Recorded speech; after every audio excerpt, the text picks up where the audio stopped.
Awakening with Brahma Kumaris. नमस्कार, awakening with Brahma Kumaris में आज फिर आप सबका स्वागत। ओम शांति।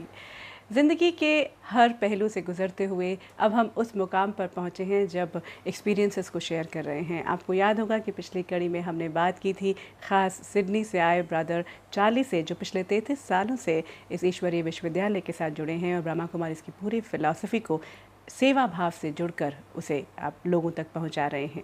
उनके एक्सपीरियंसेस को हमने सुना, उनके वो अनुभव जो ज़िंदगी बदलने का जो मादा रखते हैं। आज उन्हीं से बातचीत को और आगे बढ़ाते हैं और उनसे जानते हैं कि किस तरह से मेडिटेशन, जिसे हम हीलिंग का नाम देते हैं, जिसे हम स्वस्थ होने का नाम देते हैं, मन को स्वस्थ रखने का एक माध्यम है मेडिटेशन, वो कैसे अंतर्राष्ट्रीय स्तर पर भी लोगों की मदद कर रहा है। और आइए उनका स्वागत करते हैं। A very warm welcome brother Charlie. Thank you so much, Kumaris. How do Lovely you to be feel? here. Yeah. How do you feel today, sir? I'm really well, thank you. I just arrived from Australia yesterday, so I'm settling in. Okay, It's lovely to be in India. Yeah. I love to be here. Okay, Brother Charlie, we talked about your experience and the way your experience actually, moved over to a lot of other people, and lot of other. You became a conduit to reach out to a lot of people, and the kind of love you talked about, love, experiencing that godly love, which showers us whenever He wants and whenever we are ready to take it. At times it happens that way. Brother Charlie, today we talk about the philosophy. We've all understood who am I. That was the first thing which hits you when you are with Brahma Kumaris. Now we talk about meditation. In the real sense, meditation means healing, we've all understood. Yes. And in the philosophy it's said that I, the soul, works as mind, intellect, and the memories which are stored. Sankalp, then decision making, nirnay lene ki shakti, and then sanskar. So somewhere meditation or the whole philosophy works for changing the memories. That's right. That's right. Yes, I think there's many different levels of change, and really the deepest change is to change the sanskaras, which are the imprints of my past actions. Because the way people are living today is that people want to have a beautiful life, but the whole history of their past keeps overlaying and influencing the present. And really the whole aim of this meditation ultimately is to delete the influence of all the sanskaras I carry in my memory track, which are influencing my life. In other words, what a lot of people feel, when we're in any situation, we feel we see reality, but we don't. We all look through a filter according to my karmic story, according to your karmic story. The way you see a scene is very different from me. Even your children will see it quite differently from you. And this is the wonder that I think when someone's on this journey of meditation, there is a level where you can relax and calm down. But ultimately it's like reprogramming my subconscious with my original nature rather than my conditioned nature, which is influencing most of our lives now. As you know so well, we wake up in the morning and we want to be a good person, we want to be loving. And I think today I'm going to be very loving to my family, and in 2 minutes I'm angry. There's something more powerful than me. And this is the story in my subconscious, which is ultimately why we're meditating, is to start to reduce the influence of those sanskaras, those memories, that stuff on my memory track. And the way you said, those memories are in the subconscious, because it just takes over. Yes. We have actually till now haven't understood the power of subconscious. That's absolutely true. Somewhere that subconscious is governing our life today. And when you said, I understand it actually totally, that even if I meditate and say, no, I'll not be angry, I'll be peaceful, I'll be loving. In the moment the situation comes, just takes me over. I just start reacting. So somewhere you say that's a subconscious story which has been there. That's right. Which takes over. So what actually I think is happening is that we have all our sanskaras sitting in our subconscious. When a scene happens, it triggers some memory. yeah, it's latent, but it triggers, and that floods into my mind, and I react, you know, where I didn't think I would react in that way. And this is what's happening to people all the life. The past habits are reacting and influencing my present. In one way, we're like little puppets dancing to the tune of my past. And many times I say to people that, you know, when we meet somebody, I feel, you know, we're very innocent when we connect with other people, because sometimes I call it the iceberg theory. An iceberg is only 10% above the water. We see the 10%. We say, oh, I like that. Very attracted to that. And I like the way people look. I like their profession, etc. But as you get to know them, the 90% is the subconscious, which is the real person. And that, as you know, in families, in marriage, that starts to come to the surface. It may take months or even years. And then after a while, some people say, oh, I'm not sure I really like what I see here. And whether I know that person or not, you know. That's I'm right. not very sure whether I know him or not, you know. Because these are latent in the subconscious. And many people, to be honest, develop a personality to meet the world. It's quite sweet, it's gentle, because we want to get on. But we all have these habitual emotions and feelings and thought patterns in our subconscious, which sometimes flare up and influence my life. My actions, definitely. Yeah. Very true, Brother Charlie. Here I would like to know that it's not only that they project. I think each of one of us are not even aware of our own personality, subconscious habits which are there. It's so true. You know, it's not just that we are projecting. We are projecting for the world a different personality. To ourselves also, we are projecting that personality, that this is what we are. That's right. But somewhere that subconscious story which you're talking about, Yes. when it takes over, then you are also taken aback, you know, why I reacted that way. Absolutely, yeah. Yeah. So somewhere that needs to be checked. And I think meditation is that process to understand oneself, the subconscious aspect of my life. That's right. And you know, the lovely thing, I think, when we begin to meditate, you know, up until that time, we're always looking at the world and situations, you know, and what's happening. But the beautiful thing, often I think the first step in spirituality is I start to take responsibility for myself and start, like you were just saying, I'm even in denial about myself. I sometimes think I am the personality that I project, but actually I'm not. That's my nature that meets the world. But my subconscious is the real me. And what we understand is that the original subconscious is clean, is pure, is unadulterated. But the conditioned subconscious is also there, which is my habits of arrogance, you know, anger, fear, all those sort of. And that is definitely a part of my life. Now, most people are trying to avoid those emotions, trying to deny those emotions, and when they come off and project them onto you.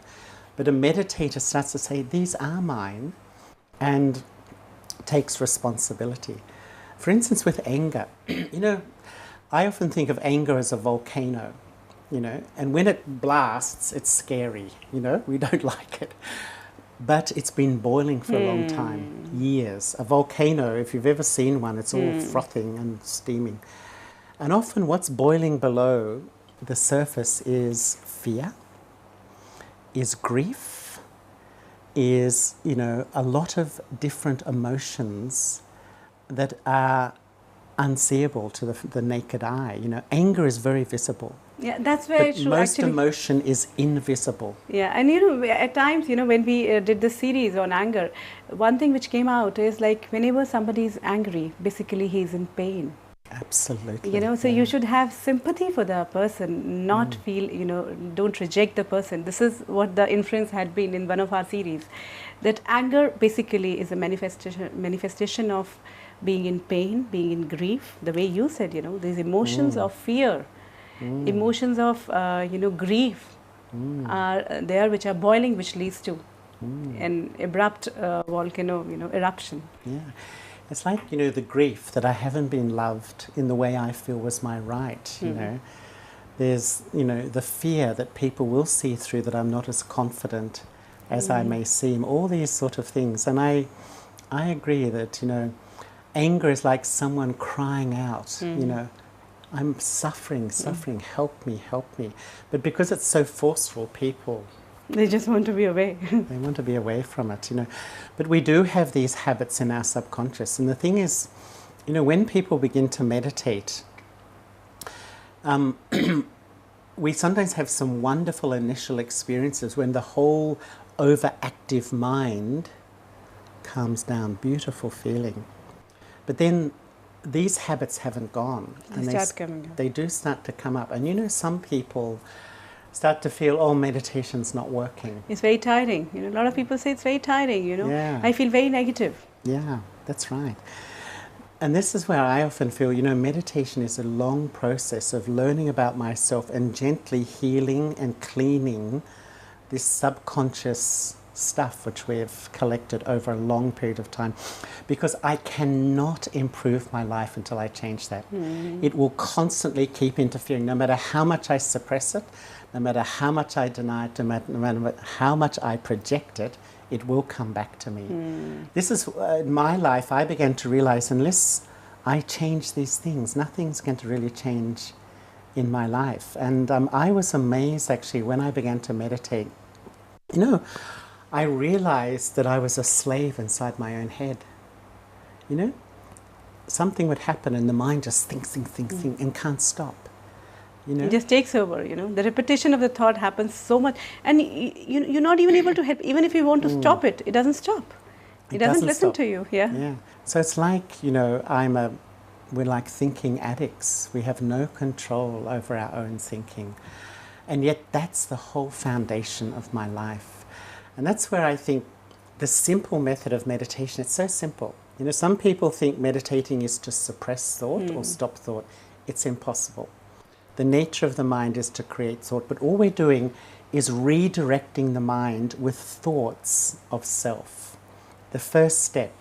And rather than my mind thinking, what's wrong with me, what's wrong with them, analysing relationships, worrying, you know, the usual thinking of most people today, I gently sit and I start to feed my mind with those thoughts. Who am I? I am the soul.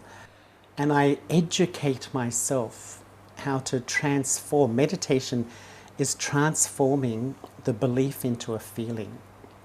I often feel it's educating myself how to feel a peaceful soul.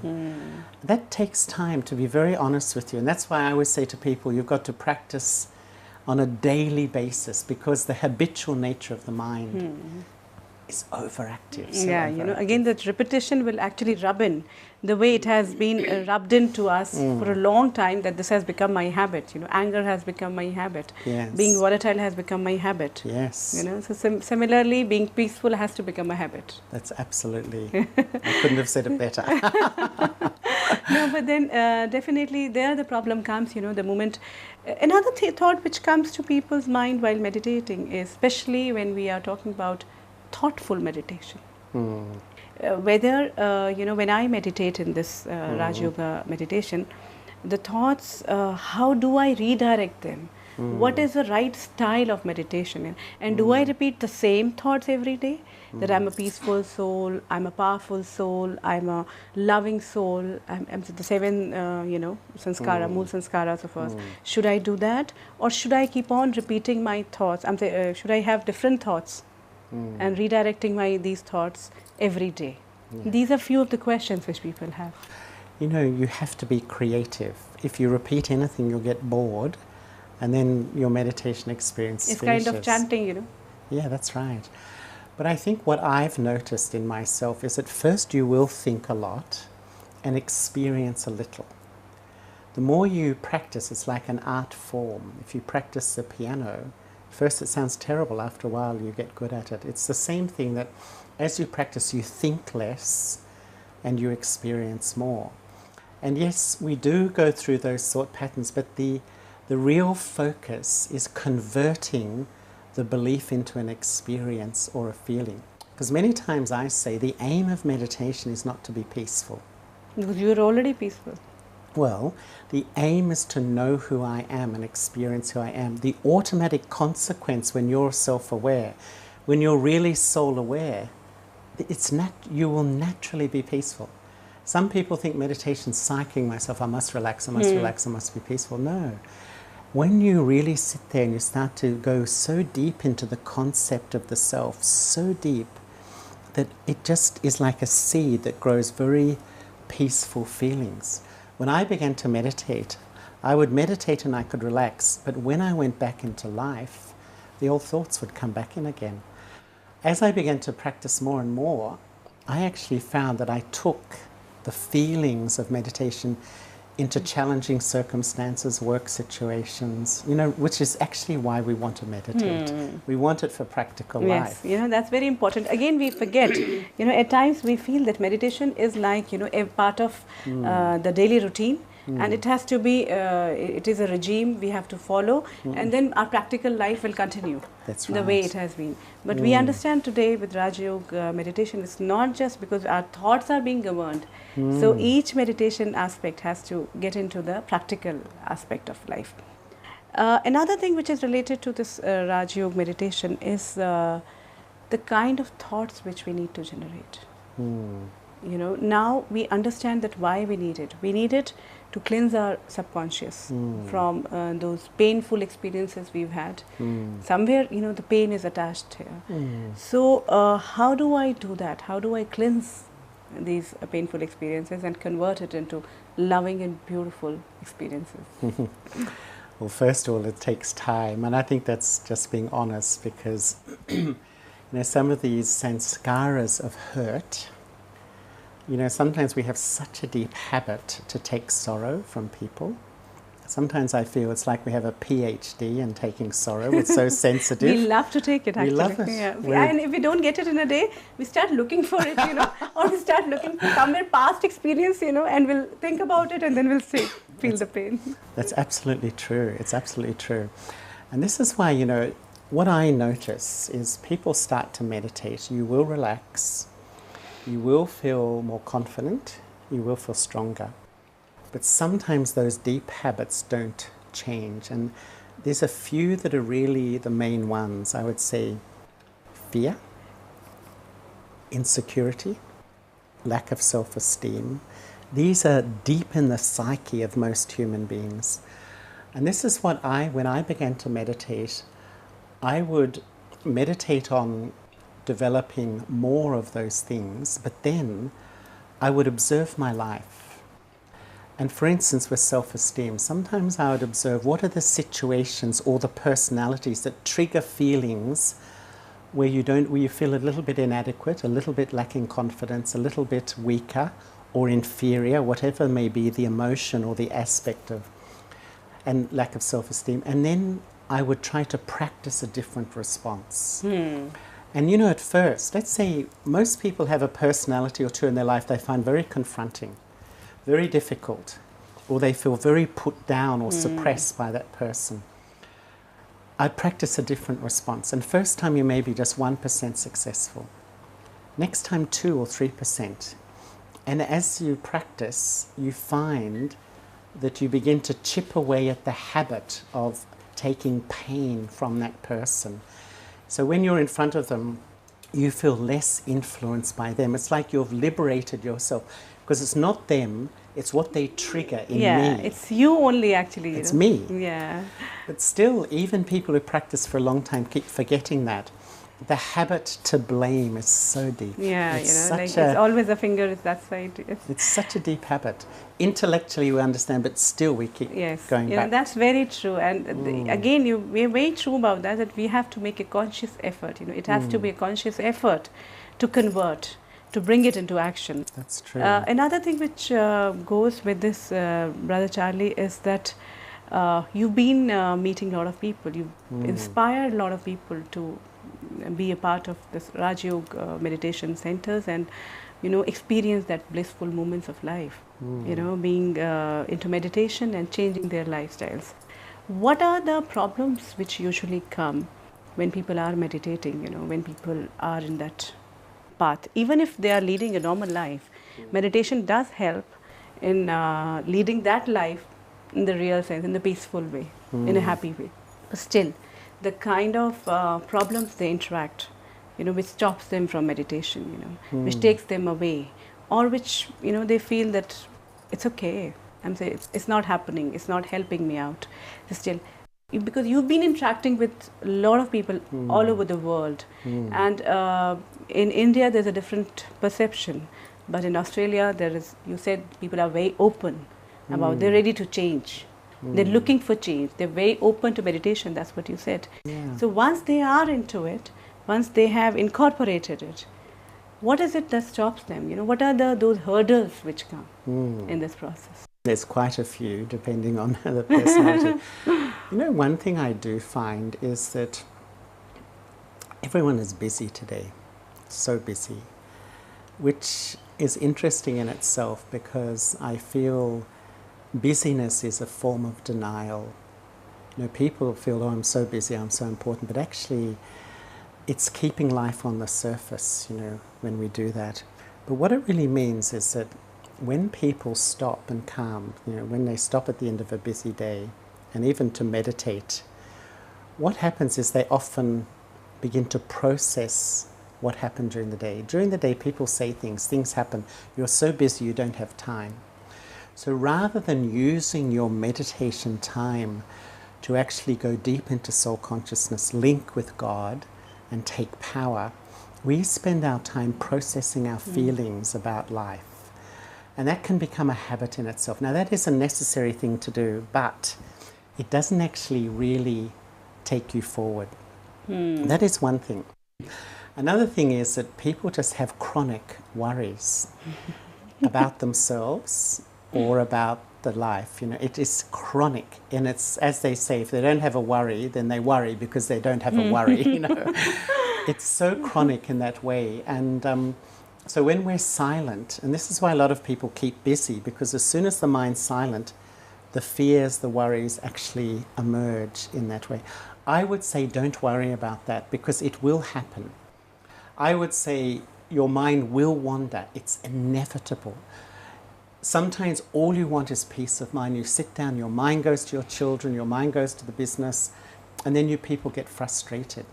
The thing is that not to worry, but to keep practicing and keep being creative with your own thinking. What I found with myself was that we're very good at what I would call rational thinking today. Science has taught us to take an idea, think rationally. We're good at creative thinking, where we take an idea, let it embellish and grow. But what I would say is experiential thinking, where I take an idea and convert it into a feeling, which is meditation. We've lost the art, and it takes practice to take the idea of the soul, dwell on it, focus on it, go into it, and actually convert it to a rich feeling of peace. But it's worth the investment of time. A lot of people give up because they expect, oh, meditation will make me peaceful. And because it doesn't immediately do that, they think, oh, it doesn't work. But actually it does work. What I've seen is there's two types of people. Some start meditating, and then they feel a bit better, they stop. Oh, things are better now. I'm feeling good. I'm feeling good. Feeling good factor is the feel good factor. So they start and stop. They find it hard to move forward. The ones who do a little bit every single day are the people who really grow and start with just a few thoughts to move into the feeling, a feeling of peace. Some people even start with the thought, I won't be able to do it. My mind's too overactive. My mind's too busy. Some people think no one's got a mind like my mind. You know, I've heard so many people, but everyone's mind is overactive. I've read statistics that say the human mind creates 30 to 50,000 thought patterns in a waking day of 16 hours. It's such an active instrument. So that's why we don't try to suppress it, we don't try to force it, we redirect it. That's why the study, the understanding, the creating my own creative thoughts leads me into the feeling of peace. Okay, you've actually given us a wonderful way of meditation. It's like creating a thought and converting into a feeling, and creating a belief, or a belief converting it into a feeling. That's right. If we have few minutes of the episode left, so can we meditate with you? Yes, the way definitely. people all around you in the centers must be doing with you. Yes, certainly. To keep my thoughts focused on what is suggested, let me visualize myself as the eternal soul residing in the center of the forehead. Just visualize in the eye of your mind a tiny, tiny spark of life energy. And just allow yourself to let go the awareness of your body and feel yourself withdrawing to this point in the center of the forehead. In this state of soul consciousness, I come in front of the Supreme. Visualize a radiant jewel of light, emanating beautiful vibrations of light. And these vibrations soothing me and caressing me.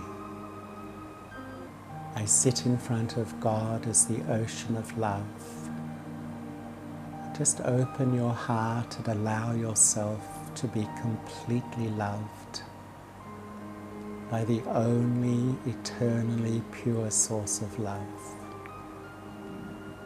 Just feel the love entering me, filling me, and healing me.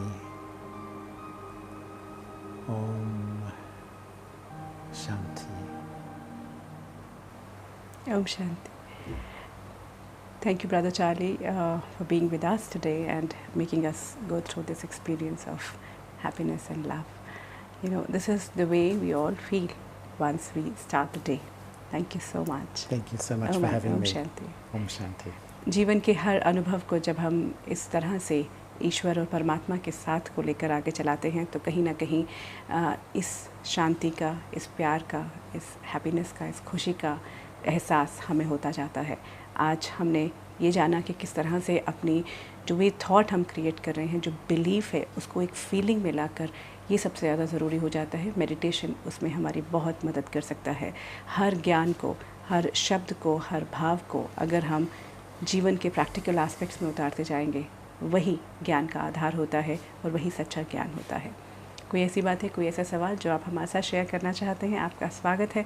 आप हमें mail पर या फिर phone पर संपर्क कर सकते हैं। If you wish to discuss your problem or have a question to ask or want to know your nearest Rajyoga meditation center, call us on 099 99 744 555. Awakening with Brahma Kumaris का ये सफ़र यूं ही चलता रहेगा। आने वाली कड़ियों में कुछ और जानेंगे अपने बारे में और उस परमात्मा के बारे में। अब आपसे इजाज़त देते हैं।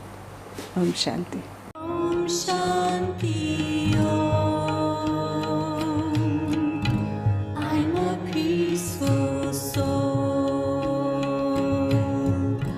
Om Shanti. I'm a peaceful soul. ये ध्वनि मंगल ध्वनि है। Om Shanti. This sound is a sacred sound. Om Shanti. Om Shanti. I'm a peaceful soul. Om Shanti.